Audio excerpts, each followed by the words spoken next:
Hello दोस्तों, welcome in JBL. आज हम बात करेंगे सीजन 2 के पार्ट 5 के नोवेल्स पे। क्या आप जानते हैं कि क्या चल रहा है? मुझे लगता है कि अमेरिका में कुछ बड़ा हुआ है। मैं विवरण के बारे में निश्चित नहीं हूँ। जिया यी ने अपना सिर हिलाया। हालांकि अमेरिकी राष्ट्रपति के साथ हुई संक्षिप्त बातचीत के अनुसार चीजें बहुत गंभीर हैं, कुछ विनाशकारी। हालांकि उन्हें चीजों को विस्तार से समझाने का मौका नहीं मिला। उन्हें अन्य सभी देशों और पार्टियों को सूचित करने के लिए भागना पड़ा। आपदाजनक, लुओ फैंग का दिल डूब गया। बैठक कक्ष में लोगों की संख्या लगातार बढ़ती गई।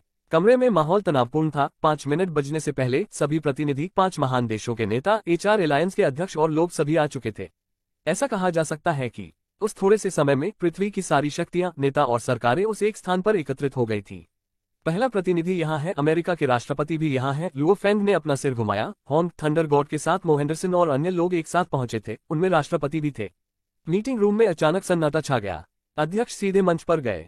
साथ ही नेता, प्रतिनिधि, अध्यक्ष, काली चमड़ी वाले राष्ट्रपति के चेहरे पर परेशानी का भाव था और बोलते हुए उन्होंने अपनी आवाज धीमी कर दी। इस समय दुनिया की सभी शक्तियां यहाँ एकत्रित हैं। यह एक आनंदपूर्ण सभा होनी चाहिए। हालांकि मुझे हर किसी को दर्द के साथ सूचित करना चाहिए। तबाही और अंत हम पर है। सबके हाव भाव बदल गए। एक देश का राष्ट्रपति संभवतः सबके सामने झूठ नहीं बोल सकता। मैं इसे पूरी तरह से समझाने में असमर्थ हूँ। कृपया सभी लोग इस फुटेज को देखें, काली चमड़ी वाले राष्ट्रपति ने गंभीरता से कहा। हुश। बैठक कक्ष के सामने एक बड़ी स्क्रीन दिखाई दी। यह एक वीडियो चलाने लगी। शुरुआत में सूरज डूब रहा था। एक सैन्य अड्डा शांति से नदी पर बैठा था। यह महान निर्वाण काल न्यूयॉर्क में जिला है, जियाई ने धीरे से कहा। बस क्या हो रहा है? जैसे ही उसने देखा, लुओ फैंग की भौहें टेढ़ी हो गईं। स्क्रीन पर दृश्य शांत था। अचानक तक पानी के नीचे से एक विशाल सिलहुट फूट पड़ा। इसकी गति भयानक और तेज थी कि इसे स्पष्ट रूप से देखना कठिन था। कोई केवल एक काला सिलहुट बना सकता था जो ऊपर उठा और आधार के सामने तैरने लगा। यह एक रहस्यमय जीव था जिसे मनुष्य ने पहले कभी अनुभव नहीं किया था। मजबूत पंजे, विशाल पंख जो तराजू में ढके हुए थे, एक शक्तिशाली पूंछ और एक सींग जो आसमान को भेदती थी। साथ ही वो ठंडी, अभिव्यक्तिहीन सुनहरी आंखें। यह एक विशाल जीव था जिसकी लंबाई 180 मीटर से अधिक थी। यह किस प्रकार का प्राणी है, पहले कभी नहीं देखा। इसकी लंबाई को देखते हुए यह सम्राट स्तर का होना चाहिए। एक सैन्य अड्डे के सामने एक सम्राट स्तर का राक्षस दिखाई दे रहा है। क्या यह मौत को दावत दे रहा है? एक लेजर तोप इसे तुरंत मार डालेगी। कुछ देशों के नेताओं के साथ प्रतिनिधियों ने एक नर्म चर्चा शुरू कर दी थी। हर कोई अभी भी दृश्य से चिपका हुआ था, यह देखने के लिए प्रतीक्षा कर रहा था कि यह कैसे सामने आएगा। उसी समय स्क्रीन देख रहे सभी लोगों और प्राणी सभी में डर की एक निश्चित अवर्णनीय भावना थी। हालांकि मजबूत और कमजोर के बीच का परिमाण अलग था। हांग और लुओ फैंग को बहुत अधिक डर महसूस नहीं हुआ। इसने Hong Thunder God, Luo Fang और कई अन्य मजबूत लड़ाकों को बहुत संदिग्ध बना दिया। उनके स्तर पर पृथ्वी पर ऐसा कुछ भी नहीं होना चाहिए जिससे उन्हें डर महसूस हो। स्क्रीन पर 3 चमकीले लेजर बीम सीधे जीव पर प्रहार करते हैं। सभी ने अपनी सांसें थामे रखी और देखते रहे। रोशनी फैल गई। क्या तराजू अप्रकाशित है? यह असंभव है। यहाँ तक एक भव्य सम्राट राक्षस भी सबसे मजबूत लेजरों के खिलाफ बचाव करने में सक्षम हो सकता है, लेकिन वह सकुशल बच नहीं पाएगा। मीटिंग रूम में शोर मच गया। हॉन्ग थंडर गॉड और लुओ फैंग सहित शांत योद्धाओं ने भी तुरंत अपने भाव बदल दिए।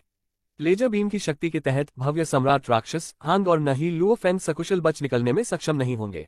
हर कोई, मैं गारंटी दे सकता हूं कि वे 3 लेजर बीम 100% शक्ति पर थे। काली चमड़ी वाले राष्ट्रपति ने गंभीरता से कहा। कृपया देखना जारी रखें। मौन। सब देखते रहे। स्क्रीन पर रहस्यमय जीव ने अपना मुंह खोला, उसके चारों ओर की जगह को घुमाते हुए। यह नग्न आंखों के लिए भी स्पष्ट था। आधार, जो जीव से बहुत बड़ा था, वास्तव में तैरता हुआ ऊपर आ गया था। यह और भी छोटा और छोटा होता गया क्योंकि यह जीव के मुंह की ओर उड़ता था, इस बिंदु तक कि यह निगलने से पहले 5 मीटर से अधिक चौड़ा नहीं हुआ था। हे भगवान, यह असंभव है। हाय भगवान, चाहे नेता कितने भी शांत क्यों न हो या योद्धा, हर कोई दंग रह गया। इस दृश्य ने मनुष्य की समझ और भौतिकी को पूरी तरह से नष्ट कर दिया था। यह कुछ ऐसा था जिसे विज्ञान बिल्कुल भी नहीं समझा सकता था। एक आधार के लिए जो उड़ने और सिकुड़ने के लिए 500 मीटर से अधिक लंबा है। यह कैसे संभव हुआ? वास्तव में आधार खाने के लिए बेस के सभी 50,000 सैनिकों को खा लिया गया था। कोई भी जीवित नहीं बचा था, काली चमड़ी वाले राष्ट्रपति ने गंभीरता से कहा। हालांकि उन्होंने एक गहरी सांस ली। यह तो बस शुरुआत है। उसने उस स्क्रीन की ओर इशारा किया जिसमें रहस्यमयी प्राणी चिल्ला रहा था। इस प्राणी के नेतृत्व में अन्य 2 भव्य सम्राट और अनगिनत अन्य समुद्री राक्षस। वे सभी इसकी आज्ञा का पालन करते हैं और अंदर की ओर हमला करना शुरू कर देते हैं। यह कहते हुए अनगिनत समुद्री राक्षस स्क्रीन पर पागलों की तरह मुख्य भूमि की ओर नदी की ओर दौड़ते हुए दिखाई दिए। पर्दे पर दृश्य बदल गया। वह उत्तरी अमेरिका महाद्वीप था। रहस्यमय प्राणी ने वास्तव में एक और आधार निगल लिया था। विरोध करने का कोई तरीका नहीं है। आधार कितना भी मजबूत क्यों न हो, या सैनिक कितने भी बहादुर क्यों न हो, योद्धा कितने भी शक्तिशाली क्यों न हो, यह एक घूंट में सब कुछ निगल जाता है। यह एक दुःस्वप्न है, तबाही, कयामत। काली चमड़ी वाले राष्ट्रपति ने मीटिंग रूम में सबकी तरफ देखा। सब खामोश हो गए थे, कोई कुछ बोल नहीं पा रहा था। समुद्र राक्षस आगे बढ़ रहे हैं और प्रगति कर रहे हैं। नेता के रूप में उस रहस्यमय प्राणी के साथ हमारे पास बचाव का कोई रास्ता नहीं है। सब लोग, हमें क्या करना चाहिए? काली चमड़ी वाले राष्ट्रपति ने उत्सुकता से बैठक कक्ष के चारों ओर देखा। सभी की अभिव्यक्ति गंभीर थी। राष्ट्रपति चिंतित रूप से जारी रहे, वर्तमान में मरने वालों की संख्या 210, 800 हो चुकी है। इसका मतलब है कि 21 लाख से अधिक मृत्यु नोटिस। उनकी आंखें छलकने लगी। यह सुनते ही सबका दिल पसीज गया। वे पहले ही इतने लोगों की जान गंवा चुके थे। लुओ फेंग ने रहस्यमय जीव को स्क्रीन पर देखा। जीव अमेरिकी लोगों को मार रहा था और खा रहा था, जबकि यह देखना दर्दनाक था और वह उन पर दया करता था। उसकी भावनाएं विशेष रूप से मजबूत नहीं थीं। यह प्राणी कहां से प्रकट हुआ? इससे पहले किसी ने नहीं देखा है। 4 पंजे, पंखों के साथ, तराजू के साथ जो पंखों को ढकते हैं। यह एक घूंट में आधार कैसे निगल सकता है? यह राक्षस क्या है? बैठक कक्ष में एक नर्म चर्चा थी। विभिन्न देशों के नेताओं, अध्यक्षों, प्रतिनिधियों, सभी के कठिन और चिंतित भाव थे। इस तरह के एक अज्ञात जीव का सामना करना जो कहीं से भी नहीं निकला, इतना भयानक जानवर, इसने हर किसी को चौंका दिया और खो दिया। होंग थंडर गॉड भी गंभीर दिखे। वे स्पष्ट थे। 2 ग्रैंड सम्राट राक्षसों का नेतृत्व करने में सक्षम होने के लिए और सबसे शक्तिशाली लेजर बीम के खिलाफ बेदाग होने के लिए। इस प्राणी की शक्ति उनसे कहीं अधिक है। मुझे पता है, मुझे पता है। अचानक एक अंग्रेजी बोलने वाली आवाज गूंजी। लुओ फेंग के कानों ने स्वचालित रूप से वर्चुअल स्पेस की अनुवाद सुविधाओं को सक्रिय कर दिया। तुम क्या जानते हो? लुओ फेंग ने अपना सिर घुमाया। कमरे में हर कोई मुड़ गया। सफेद बालों वाले एक बूढ़े व्यक्ति ने चिल्लाया। हर किसी ने देखा। बूढ़े व्यक्ति ने कहा, मैं क्लॉस हूँ, HR एलायंस से। मैं प्रभारी हूँ पुरातात्विक खंडहर अनुसंधान और प्रलेखन। तुम क्या जानते हो? हान, काले कपड़े पहने, उससे पूछा। बैठक कक्ष में सभी उसकी ओर मुड़े। सफेद बालों वाले बूढ़े आदमी ने सीधा होने से पहले थोड़ा सा झुकाया। नमस्कार अध्यक्षों, प्रतिनिधियों। हर कोई जानता है, प्रतिनिधि स्तर तक पहुंचने के लिए वास्तव में स्टार ट्रैवलर स्तर 1 में कदम रखना है। अधिकांश जनप्रतिनिधि मौन रहे। हालांकि इस बैठक में कुछ दर्जन वारगोड्स के साथ साथ देश के कुछ नेताओं को झटका लगा। मौन, हांग ने गंभीरता से कहा। मौन, सफेद बालों वाले क्लॉस ने जारी रखा। प्राचीन सभ्यता के रिकॉर्ड और डेटा के बाद एक बार एक स्टार यात्री 9 के स्तर तक पहुंच जाता है। आगे बढ़ने के लिए स्टार स्तर तक पहुंचना होगा। इसके ऊपर ब्रह्मांड स्तर है और ब्रह्मांड स्तर के लड़ाकों को जन्म देने के लिए अनगिनत आकाशगंगाओं की आवश्यकता होती है। हालांकि विशाल ब्रह्मांड में कुछ बहुत ही अनोखे राक्षस मौजूद हैं। अंतरिक्ष जानवर। होंग थंडर गॉड और अन्य लोगों के साथ चौंक गए। वे स्पष्ट रूप से पहले अंतरिक्ष जानवरों के बारे में नहीं जानते थे। अंतरिक्ष जानवर संख्या में बहुत कम है। उनमें से कोई भी बड़ा होकर आसानी से ब्रह्मांड स्तर तक पहुंच सकता है। वे आसानी से किसी ग्रह को नष्ट कर सकते हैं। क्लॉस की आंखें जल उठी। उसने स्क्रीन के रहस्यमय जीव की ओर इशारा किया। यह रहस्यमय प्राणी शायद एक अंतरिक्ष जानवर है। निगलने वाला अंतरिक्ष जानवर। निगलने वाला प्रकार अंतरिक्ष जानवरों के बीच एक विशेष रूप से मजबूत प्रकार है। आधार को निगलने में सक्षम होने का मतलब है कि इसमें कुछ विशेष भक्षण क्षमताएं हैं। ब्रह्मांड में केवल इस विशेष प्रकार के रिक्त स्थान वाले जानवर के पास इस प्रकार की क्षमता होनी चाहिए। तो मुझे लगता है कि यह एक निगलने वाला प्रकार का जानवर है, क्लॉस ने विश्वास के साथ कहा। शोर मचने से पहले कमरे में एक पल का सन्नाटा था। ब्रह्मांड का स्तर क्या है? तारा और ब्रह्मांड स्तर क्या है? अंतरिक्ष जानवर। ब्रह्मांड स्तर के लड़ाकों के लिए अनगिनत आकाशगंगाओं की आवश्यकता होती है। क्या इसका मतलब यह है कि अन्य ग्रहों से बुद्धिमान जीवन है? बैठक कक्ष तुलना से परे अराजक था, जबकि इस बूढ़े आदमी की खबर बेहद चौंकाने वाली थी। प्राचीन सभ्यताओं और खंडहरों के बारे में पृथ्वी की विभिन्न शक्तियों की खोज के साथ पृथ्वी पर कई शक्तियां वास्तव में ब्रह्मांड और इसके बुनियादी ज्ञान को जानती थीं। होंग थंडर गॉड जैसे लोग क्लाउड कॉन्टैक्ट वाइन और इसकी जानकारी से बहुत परिचित थे। कुछ देशों को म्यू या क्रिस्टल के बारे में भी पता था। इसके साथ ही होंग एंड थंडर गॉड ने स्टार स्तर में आगे बढ़ने के लिए और भी अधिक दबाव महसूस किया। जाहिर है, मानवता के ऊपरी स्तर इतने अनभिज्ञ नहीं होंगे। यह बस गया था। यह खबर सार्वजनिक रूप से जारी करने के लिए बहुत चौंकाने वाली थी। आमतौर पर जो लोग प्रतिनिधि बन गए और देशों के ऊपरी सोपानों पर पहुंच गए, तभी ऐसी जानकारी प्राप्त करने के योग्य माने जाएंगे। हालांकि यह स्पष्ट था कि बैठक कक्ष में कई लोग इन बातों के बारे में नहीं जानते थे। मौन हांग बोला। बैठक कक्ष में तत्काल सन्नाटा छा गया। पूरी दुनिया के अभिजात वर्ग ने उसकी ओर देखा। उसने पहले जो कहा वह गलत नहीं है, हांग ने गंभीरता से कहा। प्रतिनिधि बनने का मतलब स्टार ट्रैवलर लेवल 1 में कदम रखना है, और कुल 9 स्तर हैं।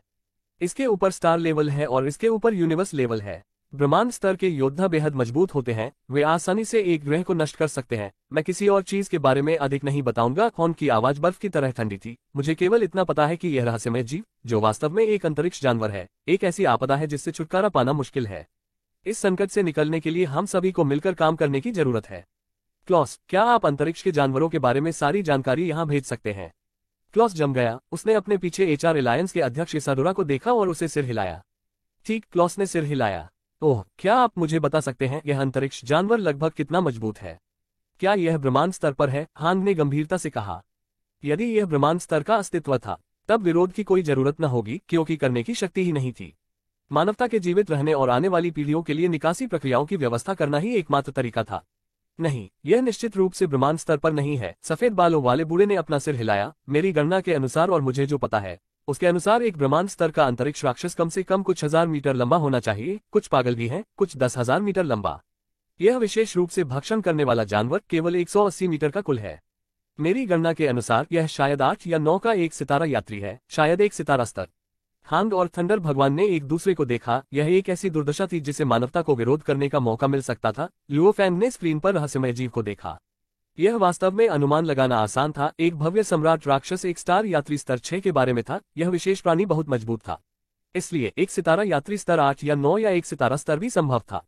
अगर यह स्टार स्तर पर है तो यह परेशानी होगी। लुओ फैंग ने अपनी भौहें टेढ़ी कर ली। कृपया सबको बैठो, तीसरा प्रतिनिधि मो हेंडरसन चिल्लाया। चलो सब मिलकर एक समाधान के बारे में सोचते हैं। हम इससे कैसे निपट सकते हैं? चलो इसे अस्थायी रूप से निगलने वाला राक्षस कहते हैं। हम इससे कैसे निपटे? इसे न मारने का मतलब है कि और लोग मरेंगे। बैठक कक्ष में सभी बैठ गए और अपनी चर्चा शुरू कर दी। सच तो यह था कि चर्चा के साथ ही मानवता के हाथ बंधे हुए थे। उनके पास पहले सबसे मजबूत हथियार था, लेजर तोप। इसकी उच्चतम दक्षता और शक्ति के साथ उस भयानक राक्षस के तराजू पर एक निशान भी नहीं छोड़ा। वे और क्या कर सकते थे? एक ही रास्ता बचा था, परमाणु हथियार। परमाणु हथियारों में निश्चित रूप से एक भयानक शक्ति थी। हालांकि नुकसान को उच्चतम होने के लिए लक्ष्य को सीधे केंद्र में हिट करने की आवश्यकता थी। साथ ही विस्फोट से उत्पन्न होने वाला विकिरण आमतौर पर प्राणियों के और भी अधिक उत्परिवर्तन पैदा करता है। सामान्य परिस्थितियों में मनुष्य कभी भी परमाणु हथियारों का सहारा नहीं लेगा। लाभ ने नुकसान को सही नहीं ठहराया। हालांकि इस बार कोई विकल्प नहीं था। मानवता के पास कोई मजबूत ट्रम्प कार्ड नहीं था। परमाणु हथियारों का उपयोग। कितनी बड़ी उपज? 50 मेगाटन या ज्यादा? इसकी कोई गारंटी है? दुनिया के अभिजात वर्ग सभी उत्सुकता से चर्चा कर रहे थे। रफ्तार। फुटेज की शुरुआत में जब यह पानी से उड़ गया तो यह कितना तेज था? कोई तुरंत चिल्लाया। गति की गणना शीघ्रता से की गई। भक्षण करने वाले दैत्य ने जब पहली बार खुद को दिखाया तो उसकी गति 13,082 मीटर प्रति सेकंड थी। इसके बाद उपग्रह रिकॉर्ड के अनुसार एक उदाहरण था जब यह और भी तेज था, 14,899 मीटर प्रति सेकंड। अमेरिकी पक्ष के एक कार्यकर्ता ने इंटरनेट के जरिए वर्चुअल स्पेस मीटिंग रूम में मैसेज किया कि तेजी। हांग थंडर भगवान के भाव बदल गए। उनकी गति इस जीव से बहुत धीमी थी। लुओ फैंग की अभिव्यक्ति भी अच्छी नहीं लग रही थी। अब जबकि वह लेवल 3 का स्पिरिट रीडर था, उड़ते हुए शटल के साथ भी उसकी अधिकतम गति 5000 मीटर प्रति सेकंड से थोड़ी ही अधिक थी। यह उनकी स्पिरिट रीडर शक्तियों और बढ़ते शटल दोनों पर निर्भर था। लुओ फैंग ने अनुमान लगाया, हवा में उड़ने की गति एक लड़ाकू के रूप में। यहां तक थंडर गॉड भी खुद से तेज नहीं था, फिर भी उसके और भक्षक राक्षस के बीच की गति बहुत अलग थी। बाबता बाबता, लुओ फैंग के विचार चिल्लाए। आपको मेरी क्या जरूरत है? मैं सो रहा हूं। बाबता के विचार लुओ फैंग तक पहुंचे। आभासी अंतरिक्ष के भीतर एआई प्रवेश करने में सक्षम थे। यह आखिरकार एआई द्वारा निर्मित एक स्थान था और बाबता एआई से ऊपर था जिसने वारगॉड महल का निर्माण किया, बहुत अधिक मजबूत। यही कारण है कि वह वारगॉड महल के एआई के बिना भी अंतरिक्ष में प्रवेश कर सकता था। मुझे बताओ, वो प्राणी जो स्क्रीन पर है वह वास्तव में क्या है और क्या उसे मारने का कोई तरीका है? लुओ फैंग ने कहा। अब केवल बाबता ही मदद कर सकते थे। ब्रह्मांड का उनका ज्ञान और अनुभव पृथ्वी और मानवता से कहीं अधिक विशाल था। ओह, दानव बाबता को देखने दो, बप्ता ने आत्मविश्वास से कहा। लुओ फैंग चुपचाप इंतजार कर रहा था। हे भगवान, बप्ता हैरान होकर चिल्लाया, मैंने भूत देखा है। यह फुटेज कहाँ से मिला? यह फुटेज कैसे मिला? क्या दृश्य है? यह पृथ्वी है। अभी यह रहस्यमय प्राणी पृथ्वी पर नष्ट और संहार कर रहा है। लुओ फैंग ने कहा, धरती पर? तू क्या कह रहा है कि यह सुनहरे सींग वाला पशु पृथ्वी पर है? बाबता ने विश्वास न करते हुए कहा। सही, यह वर्तमान में उत्तरी अमेरिकी महाद्वीप में है। लुओ फैंग ने कहा, यह कैसे संभव है? मास्टर के 60 मिलियन वर्षों के जीवन में अनगिनत आकाशगंगाओं की यात्रा की। वह कुल 3 अंतरिक्ष जानवरों से मिले और उनमें से कोई भी उच्च स्तर के रक्त रेखा का नहीं था।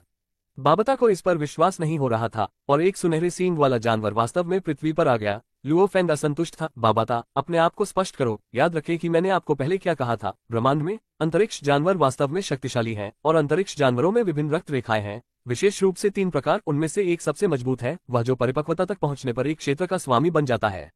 यह ब्रह्मांड में सबसे मजबूत रक्त रेखा है जिसे मैंने पेश किया था, जो milky way the flaming star beast को खाती है। और जो आप यहाँ देख रहे हैं वह अंतरिक्ष जानवर है जो समान है और रक्त रेखा के शीर्ष पर है। सुनहरे सींग वाला जानवर यह ज्वलंत सितारा जानवर से भी अधिक क्रूर है। इसकी प्रतिष्ठा और भी बड़ी है। एक बार जब यह पूरी तरह से विकसित हो जाएगा तो यह एक सेक्टर लॉर्ड होगा। ये सुनहरे सींग वाले जानवर और ज्वलंत सितारा जानवर सभी अंतरिक्ष निगलने वाले प्रकार के जानवर हैं। हालांकि फ्लेमिंग स्टार जानवर आग आधारित है और सुनहरे सींग वाले जानवर धातु आधारित हैं। यह सबसे मजबूत प्रकार है, मनुष्य के सबसे मजबूत रक्त रेखा से भी मजबूत। सुनहरे सींग वाला जानवर खूंखार और क्रूर है। इसकी हमलावर ताकत बेहद मजबूत है। बाबता ने आह भरी, यह खत्म हो गया है, अब यह पृथ्वी पर है। पृथ्वी के लिए किया गया है, कोई उम्मीद नहीं है, यह खत्म हो गया है। और यहाँ यह सीजन का पार्ट खत्म होता है। Bye bye guys, with next part के लिए सब्सक्राइब से जुड़े और लाइक करें।